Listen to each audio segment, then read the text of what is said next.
What if tomorrow your right to vote depends not on who you are, but on which document you can produce and how fast an algorithm flags you? यही सवाल supreme court में CJ Suryakant and justice Joymalya Bagchi के courtroom में उठा और honestly ये सिर्फ एक लीगल डिबेट नहीं रही। स्पेशल इंटेंसिव रिवीजन यानी SIR, जिसे इलेक्शन कमीशन एक रूटीन वेरिफिकेशन एक्सरसाइज के जैसे प्रोजेक्ट कर रहा है, उसके against multiple petition supreme court के सामने आई। केरला, तमिलनाडु, वेस्ट बंगाल से लेकर बिहार तक एक ही कंसर्न रिपीट हो रहा है कि क्या ये सिर्फ वोटर लिस्ट का रिवीजन है या सिटीजनशिप का साइलेंट टेस्ट। अब इलेक्शन कमीशन का कहना है कि SIR जरूरी है, लेकिन सवाल है क्यों और अभी ही क्यों, जब हर साल इलेक्टोरल रोल्स अपडेट होते हैं, जब 2025 के समरी रिविजन्स हो चुके हैं, तो अचानक पूरे देश के लिए एक स्पेशल एंड इंटेंसिव एक्सरसाइज की अर्जेंसी कहां से आई? सीनियर एडवोकेट कपिल सिब्बल ने सुप्रीम कोर्ट के सामने एग्जैक्टली यही पूछा। A process of this nature should have an application of mind, reasons as to why this has become necessary today। और ये सिर्फ एक रिटोरिकल क्वेश्चन नहीं था, ये डिमांड थी डेटा की, जस्टिफिकेशन की और कॉन्स्टिट्यूशनल डिसिप्लिन की। अब सीजे सूर्यकांत की बेंच के सामने सीनियर एडवोकेट सिब्बल ने सीधा पॉइंट रखा कि इलेक्शन कमीशन एक कॉन्स्टिट्यूशनल अथॉरिटी है, तो उसे भी डेटा के साथ बोलना चाहिए। Why this exercise for the entire nation? Why not constituency wise और need based? और सबसे अलार्मिंग ये कि इस एक्सरसाइज के थ्रू लगभग 1.82 करोड़ लोगों की सिटीजनशिप इम्प्लिसिटली क्वेश्चन की जा रही है। अब ये कोई छोटा नंबर नहीं है, ये पूरी की पूरी पॉपुलेशन है जो सडनली अपने ही देश में प्रूफ ढूंढने को मजबूर हो रही है। इलेक्शन कमीशन का डिफेंस ये है कि वो सिर्फ उन लोगों से डॉक्यूमेंट मांग रही है जो अपना नाम 2002 के इलेक्टोरल रोल से लिंक नहीं कर पा रहे, लेकिन ग्राउंड रियलिटी कुछ और ही पिक्चर दिखा रही है। रिपोर्टर्स कलेक्टिव की एक रिपोर्ट ने बड़ा खुलासा किया है कि वेस्ट बंगाल में लॉजिकल डिस्क्रिपेंसीज के नाम पर notices mass level centralised and untested algorithms के जरिए जनरेट किए गए। सॉफ्टवेयर ने डिसाइड किया कि कौन सस्पिशियस है। इलेक्टोरल रजिस्ट्रेशन ऑफिसर्स को हर दिन हजारों केसेस रिव्यू करने को मिले और रिपोर्ट के मुताबिक they had no choice but to perfunctorily sign off on tens of thousands of notices within 2 weeks। अब ये ह्यूमन एप्लीकेशन ऑफ माइंड था या सिर्फ रबर स्टैंपिंग? और यहीं से एंजाइटी शुरू होती है। NGO association for democratic reforms के लिए अपीयर करते हुए सीनियर एडवोकेट गोपाल शंकर नारायण ने कोर्ट के सामने एक बहुत डिस्टर्बिंग कंपैरिजन रखा। उन्होंने कहा कि लोग ड्रेड में जी रहे हैं, फॉरेनर डिक्लेयर होने के डर में, और कहा कि it may not be this government और this ECI but this small piece of paper protects our civil rights, our right to belong. ये सिर्फ एक वोटर स्लिप नहीं है, ये बिलोंगिंग का सर्टिफिकेट बन चुका है। इसी के बीच डिबेट छिड़ गई आधार के रोल को लेकर। बीजेपी लीडर और एडवोकेट अश्विनी कुमार उपाध्याय के काउंसिल सीनियर एडवोकेट विजय हंसारिया ने आर्गुमेंट दिया कि आधार को SIR वेरिफिकेशन के लिए इंक्लूड किया जाना चाहिए। ऑब्जेक्शन ये था कि आधार इजीली फोर्ज्ड हो सकता है, लेकिन जस्टिस जॉय माल्या बागची का रिस्पॉन्स बहुत टेलिंग था। Any document can be forged, even a passport can be forged. Court ने याद दिलाया कि आधार एनरोलमेंट भी स्टैट्यूटरी अथॉरिटीज के अंडर होता है और private centres public duty perform करते हैं। मतलब ये आर्ग्यूमेंट सेलेक्टिव स्केप्टिज्म का शिकार हो गया। अब सीनियर एडवोकेट सिब्बल ने एक और शॉकिंग फिगर कोर्ट के सामने रखा था।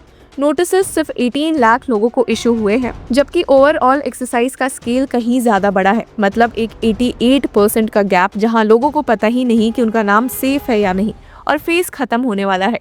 ये ट्रांसपेरेंसी है या प्रोसीजरल ब्लैकआउट? अब ECI के आर्ग्यूमेंट काफी स्ट्रॉन्ग लगते हैं, पर उतना ही डेंजरस भी है। उनका कहना है कि आर्टिकल 326 के अंदर सिटीजनशिप एक कंटिन्यूअस रिक्वायरमेंट है। मतलब एक बार नाम रोल में आ गया, इसका मतलब ये नहीं कि आप हमेशा एलिजिबल रहोगे। सीनियर एडवोकेट मनिंदर सिंह ने कहा कि you can not say once my name is entered I am entitled to stay on the electoral roll for ever. Technically correct, लेकिन प्रैक्टिकल इम्प्लीकेशन क्या हर इलेक्शन से पहले सिटीजन्स को अपनी सिटीजनशिप रीप्रूव करनी पड़ेगी? और यहीं पर लाइन ब्लर होती है वेरिफिकेशन एंड डिटर्मिनेशन के बीच। इलेक्शन कमीशन के काउंसिल दादा शेषाद्री नायडू ने कहा कि an exercise to verify citizenship is different from a process determining citizenship. लेकिन पिटिशनर्स का कहना है कि ग्राउंड लेवल पर ये डिफरेंस एग्जिस्ट ही नहीं करता। जब ERO आपसे पासपोर्ट या बर्थ सर्टिफिकेट मांग रहा है और आपके पास नहीं है, तो प्रैक्टिकल आउटकम क्या है?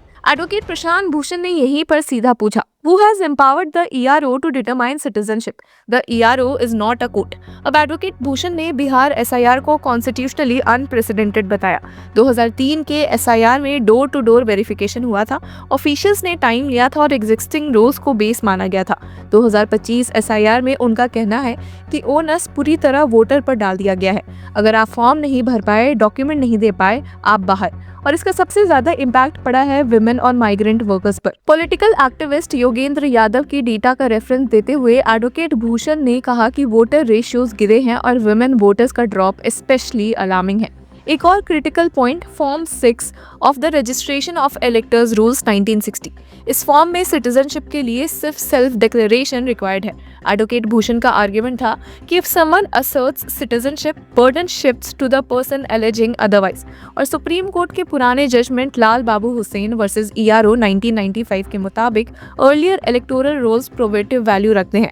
मतलब अगर आप पहले वोटर थे तो स्टेट को प्रूफ देना पड़ेगा कि आप सडनली नॉन सिटीजन कैसे हो गए। सीनियर एडवोकेट वृंदा ग्रोवर ने इस एक्सरसाइज को और ज्यादा सीरियसली चैलेंज किया। उनका कहना था कि 2025 SIR एक्चुअली एक statutory amendment done under the garb of a notification है। Representation of the people act सिर्फ समरी और इंटेंसिव रिवीजन को रिकॉग्नाइज करता है, कोई तीसरी कैटेगरी को नहीं।